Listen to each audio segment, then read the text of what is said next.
One of the things that Allah Azza wa Jal teaches us in Quran, for example, is بِئْسَ الْإِسْمُ الْفُسُوقُ بَعْدَ الْإِيمَانِ. Even a filthy word, a corrupt word, is terrible once you have faith. Allah has blessed a human being with this tongue, with the ability to communicate. That's a gift from Allah. And we honor that gift by using this tongue for things that are noble. By speaking the truth, by speaking for justice, by not wasting and squandering this gift that Allah has given us. Now, when we speak to each other and we say hurtful things, it lasts in that moment.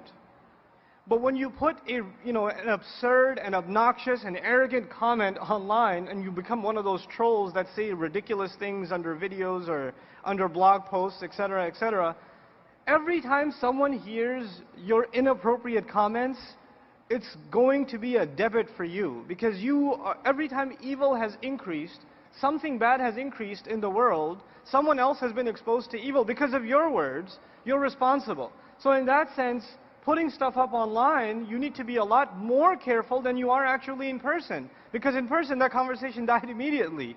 So its sinful impact, maybe you're only accountable for it for that one moment. But when you put something up online, it's going to be visited and revisited and revisited and relived. And for every one of those occasions, you are answerable and I'm answerable. So we have to be careful about that from a spiritual point of view.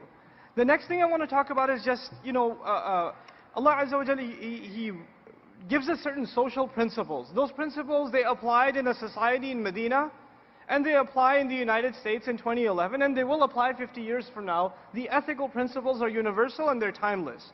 And some of those principles are things like not making fun of others. لا يسخر قوم من قوم عسى أن يكونوا خيرا منهم ولا نساء من نساء عسى أن يكون خيرا منهن. Don't make fun of each other. Maybe they're better than you. Don't let women make fun of other women. Maybe they're better than them. Don't call each other names. لا تلمزوا أنفسكم ولا تنابزوا بالألقاب. Don't accuse people of other things. Don't call each other all kinds of names. Now, if you put that as your constitution, your ethical code, your charter, this is how I'm going to behave online, it would probably cut down 95% of your interaction.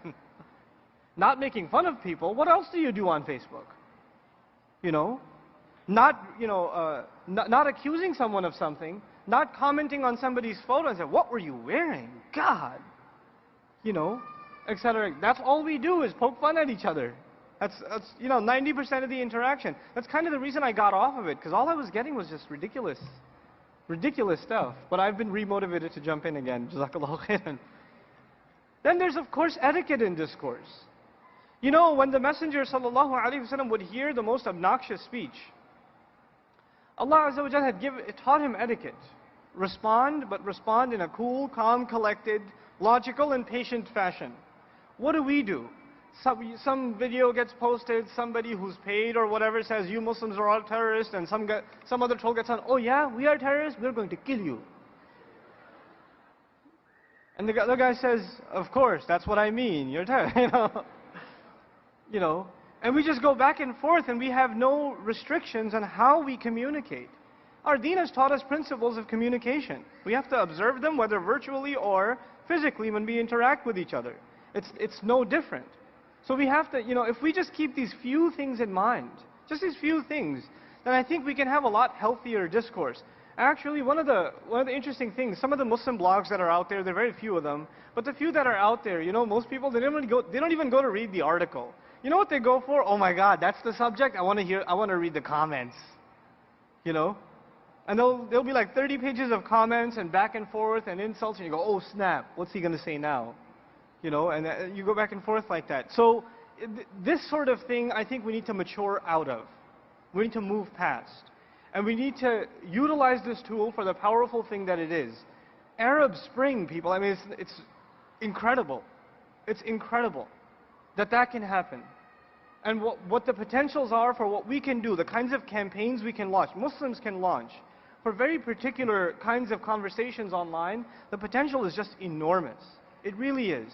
But it requires all of us to really get our act together.